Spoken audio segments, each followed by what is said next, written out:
What's up, y'all? Welcome back to Dolphins Daily, your daily dose of Dolphins content with your boy Chris Kane. Let's talk about the Dolphins. I'm only not screaming because it's late over here, so I gotta keep it low key.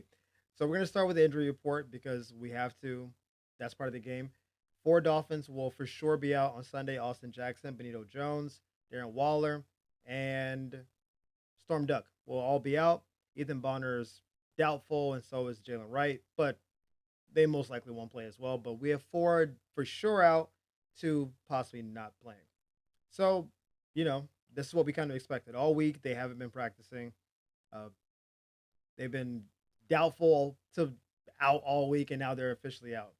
That means that we have some backups planned, more backups than we already had before in a game that we can't really afford to lose.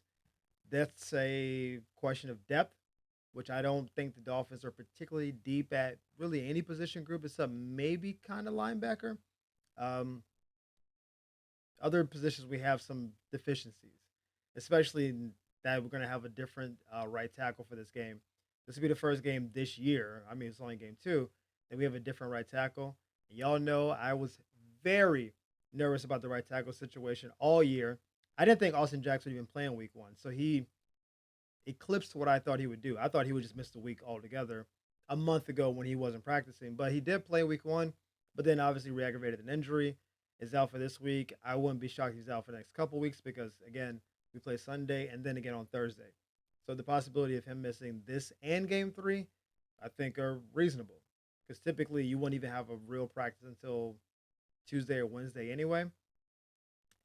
And then the game's the next day. So if you're not feeling good on Sunday, I don't know if you'll be feeling good on Thursday. And then after that, he gets a 10-day break. So I assume game four against the Jets, he'll be back. The rest of the position groups, Benito Jones is kind of a luxury on the D line. Storm Duck obviously is one of our top corners, but I think this gives other corners a chance to play. I would actually like to see Jason Marshall get a shot as at an outside corner position. We just threw him in a slot and said you're playing slot corner, and he's been showing up, which I'm happy about. But he played outside corner at Florida. Like that's what we drafted him at. We didn't draft him to be a slot corner. I guess he wasn't panning out. We said, well, we want to get you on the field, just not there. Why not? Why not try him at the position? I mean, I don't think any of the guys have been lining it up so much that we can't try a different position group. And if he's not good outside, move him back in the slot. This might be a chance that maybe without as much competition for the spot, he kind of emerges to the top. Now we could just leave him in the slot and hope he gets better there. We have a bigger need there overall, so fine, I guess. But I wouldn't mind seeing him get a shot. Like, hey, we're trying to teach you a new position, but you've already played a position. Just play the position you've been playing. He's like, all right, bet. Put him out there. Let's see what happens. But yeah, we have some injuries. Not happy about it, but it could be worse. And we're going to celebrate the good. The good being that Jaylen Waddle will be playing on Sunday. We know he started Wednesday on the injury report. You guys remember during the game, got tackled, fell on the shoulder, came out of the game. And I was like, oh boy, here we go. Waddle's hurt again. Y'all know I like Waddle a great deal, but he's been hurt, man. A lot of little soft tissue things, little on my hip, my ankle, my shoulder. So he didn't practice on Wednesday. Thursday came back out of practice off the injury report. So now he's playing on Sunday. Looking forward to it. Also, Christian Gonzalez will not be playing for New England. I know some of you may not be as familiar with New England's roster, but Christian is their number one corner. This can only be good because that means their number two corner is now their number one, and their number three is now number two, which means Jaylen Waddle should get a number three corner matchup the whole game, if not four, depending on if he's moving in the slot or what have you. If he's playing outside, he'll get the number three effective corner matchup. If he's in the slot, the number four corner matchup. I'm a big Jaylen Waddle guy. I have said many times during the show, I can see by the end of the year him being our number one as the team moves away from Tyreek and more towards Jaylen. He's already under contract. We drafted him. Fans like him. We like the penguin dance, all that good stuff, right? I can see him becoming the number one. Him and two already have a chemistry from being back in Alabama. I want to see him shine in this game. I assume that Vrabel is going to do the very Belichick thing of let me take away your number one target. That's Tyreek. We're going to put our Best corner on Tyreek, safety shading over the top. We're not letting Tyreek kill us. Totally cool. That means Waddle should be one-on-one what was effectively their third corner in this game. Waddle also does pretty well against divisional teams. He's been really good against the Jets, actually. So he should get a really good matchup. I think Tyreek will be double. Waddle, to me, hasn't had like a really good game in his last 5 or 6 games, like total from last year to now. What a way to break out of a slump. Playing a team that is decimated in the secondary. You just came off a bad week. I'm sure the conversation, we had a players only meeting for God's sakes. I expect Waddle to have a big game. I know everyone's assuming it's going to be Tyreek, and we'll get to him in a second. But I just think that Waddle's matchups would be easier, and he's always in the middle of the field. I always feel like Waddle's breaking open. Do y'all feel that when you watch the game? Like when I see him catch the ball, I always feel like he's got a step or two on his defender, and then he's trying to figure out, am I going to like turn up field and try to break a long one, or am I going to like startle it down and just get tackled? But I always feel like he's like open.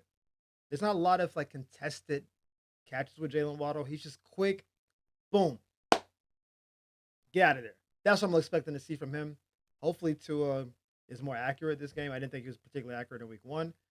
Hopefully, Jaylen doesn't get tackled on that shoulder. He might have some level of a harness kind of thing, where it like limits the motion a little bit, and maybe some extra padding just for good measure. But I expect Waddle to ball this game. I'm not saying you should play him in fantasy. I wouldn't say such a thing. I will probably be playing him in fantasy. I probably will. Let me just be 100%. I will probably be playing him. I'm not saying you should, but I probably will, because I think his number is like usually between 49 and 65. I think both are more than attainable. I just think he's gonna have a big game. Hopefully, knock on wood, that he doesn't get injured, re-injured on the shoulder. But I'm expecting big things from Jaylen Waddle for this game. Now, like many of y'all, I've heard a lot of noise about Tyreek being traded already. I mean, going into the year, it was like, hey, if the Dolphins start circling the wagons, that's Buffalo. The Dolphins start circling the drain. It's tired. I'm late. It's late. I'm tired. If they start having a bad year, Tyreek can be out, yada, yada, yada. All the Chiefs talk is becoming a big deal. I'm hearing Pittsburgh Steelers talk now, which, what are we doing with the Pittsburgh talk? Are we just going to trade our whole team to Pittsburgh? We're in the same conference as Pittsburgh. We usually have to compete against them to get in the playoffs. Why would we just keep trading all of our assets to them? I understand why Pittsburgh would do it. You got Aaron Rodgers. You think, oh, he's got a little bit more juice in the tank than we thought. I think it's going to start this and then start doing that. But for right now, it's hot. Well, it's hot. Let's strike. I get why they're like, hey, we got a 1 year run with him. We got Jonnu, we got Calvin Austin, we got DK. Like, it all makes sense. Their defense is pretty solid, like top 10-ish. So they feel like got a good defense, got a quarterback that we think can win. Running game, a little dicey Sunday. We'll see if they bounce back from it. Why not go all in for Tyreek for 1 year, line him up with Aaron Rodgers' timeline? I get it. I don't trust the reporting. I'll say that. I don't think the team is trying to trade Tyreek right now. I do think they are constantly gauging the value and given his off the field stuff. I do think it kind of undercuts his trade value a little bit. So even if the team was like, all right, we're going to trade him now, he's got like a firestorm attached to him. So do you want to trade him during this time when it's like he could get suspended? I don't know. I think the Dolphins are waiting until week 4 or 5 to even consider trading him. So any phone calls they're taking now, it's just who can we leverage against somebody else? Like, let's say the Commanders call. And then we get a call from Pittsburgh. It's like, yo, man, Commanders offering us a 4th-round pick. What y'all got? Like, I can see that happening. But I don't think there's really a plan to trade for real. Because the minute you trade Tyreek, the fans are like, okay, we're done. You just told us you're punting on the season. We're moving forward. Cool. We're starting to rebuild early. Fine. Who else are we going to trade? That's how the conversation. Like, who else is going to be gone? Because once it's Tyreek, it's like, okay, cool. You know, Tua doesn't make sense to trade because of his cap hit. Is there like another player on the team that, you know what? We gotta get some value back from him. Are we gonna trade Minka? Like, what are we doing? I don't think they want to punt in the year just yet. I think we can easily be 2-2 after the first 4 weeks, and we're still in it. But I don't believe this hype that, oh man, Tyreek's about to get out of there. Like, they're calling. I don't believe it. It's too early in the year. I have never seen a week 2 trade in my whole time watching football. I've seen off season right before the year trades. I remember Khalil Mack got traded really late, right before the year, and I was like, "Ooh, that's a big time trade." I've never seen a week 1 trade like to that level, and I've for sure never seen a week 2 trade. So pump your brakes. Don't let don't let ESPN's thirst to have a story and be like, I guess it's that Tyreek going to Seattle. Don't let them get you. They just want something to talk about. They got no reporting on this. It's too early in the year. Nothing's happening. Not a lot of Dolphin fans are very anxious about Sunday's game. They're like, man, are we gonna lose? Drake May got some upside, blah blah blah. Here's my whole take on the whole situation. Tua does not lose to the Patriots.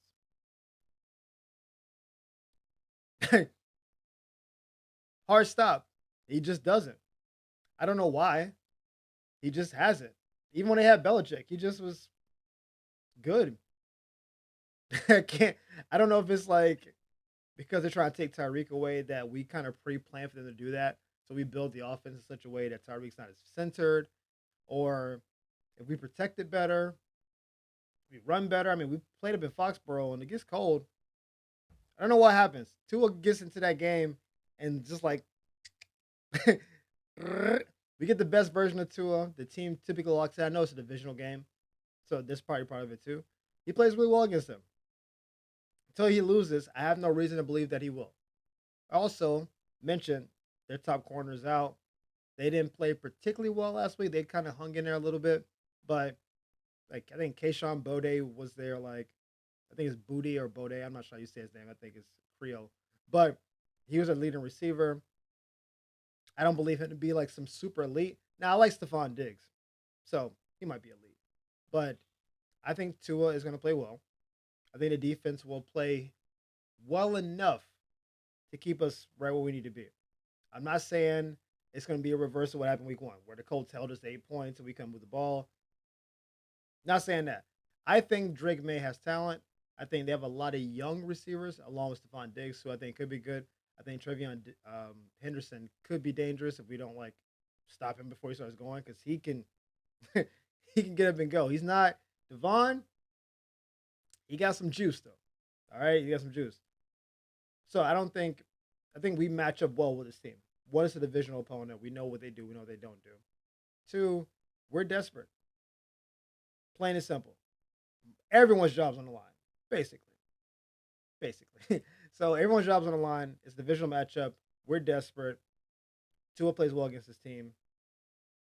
That's my take on it. Score. The last time I didn't do a score because I was going to do an episode on Saturday and it just life. Score for the game. I'm going to say 23-17 Miami. I know 17. Sorry about that. 17 for the defense seems like I'm giving us some extra props. I might even go 23-20. I'm amending it. I do think that I think the Patriots will be able to move the ball. I think Miami will get the ball last. This might be some wishful thinking. And I think Tua will get us in field goal range. We'll just win the game with a field goal. I think Drake May will have a solid game. I don't think he'll be Daniel Jones this past week where he looked like an MVP. Solid. I'm concerned about him running. He didn't run a ton against the Raiders because the Raiders' D line is still really good. But those plays where he has the ball, and if our pass rush doesn't get home, which they did not get home against the Colts, he sit in the pocket, look around, patting the rock. Oh, look, a lane. Like, Drake May is good to take off, which actually Daniel Jones was like that early in his career. But Drake May, he sees a sliver of a hole. Like, that dude be gone. Like he said, I'm not trying to sit in this pocket. I don't trust my protection. I'm running. We have good linebackers. We have fast linebackers. So one of the big matchups in the game is Drake May scrambling and then linebackers getting him down. You got to get to him, cut him off, get those angles right. If he gets past the linebacker, he's in the secondary. It's going to be at least a 20-yard gain. Don't want to see that. So I believe the Dolphins are a better team. I think the desperation is a big deal because I don't think there's any pressure on the Patriots this year. They gave Vrabel a big extension. We think Drake May is on his way up. Your receivers and running back are young. The offensive line is young. They got injuries on defense. They're not expected to be good. I know Vegas gave them an 8.5 game projection. That's absurd. I said it when it first came out. It doesn't make any sense. But they are not. They're not good this year. Who cares? We can get a super high draft pick next year. Probably go O line again. O line, D line. Build those trenches again. Third round, get a receiver. You can almost do their draft from here. The Dolphins have expectations. We spent a lot of money, a lot of jobs on the line. You have the players on a meeting after week one. I think there's enough smoke around the game and the team that I think you will see a typical Dolphins effort, which is we're really good against teams that are middling to bad and against good teams. I don't think the Patriots are a good team. So, based on that logic alone, the Dolphins should fare well. I think the Colts might actually be a sneaky good team this year, but I do not think the Patriots are a good team. The Dolphins typically play bad teams pretty well, minus the Will Levis Tennessee team, which I would never get over that loss ever because it cost us the division. Whatever. I think 23-20 makes sense to me. I can even see Miami having a lead like 23-13, the Patriots scoring a late touchdown, onside kicking, us getting the ball back and running the clock out. I can see it going both ways on this, but I see the team winning. I don't even think that's like super hopeful wishing. I think we're a better team, and we'll be on to Buffalo. And I'm hearing that Ed Oliver may not be playing in that Buffalo game, but I'm getting ahead of myself. We can cross that bridge when we come to it. But as always, guys, thank you for tuning in to Dolphins Daily. We appreciate the love and support. Sorry, I'm a little tired. It's like 1 o'clock on the West Coast right now, so I may not have my best effort, but I want to give an effort. I want to give a projection because I'm here for y'all. Y'all are here for me. So hopefully you still found some value in the show. We'll see you next time on Dolphins Daily. Peace.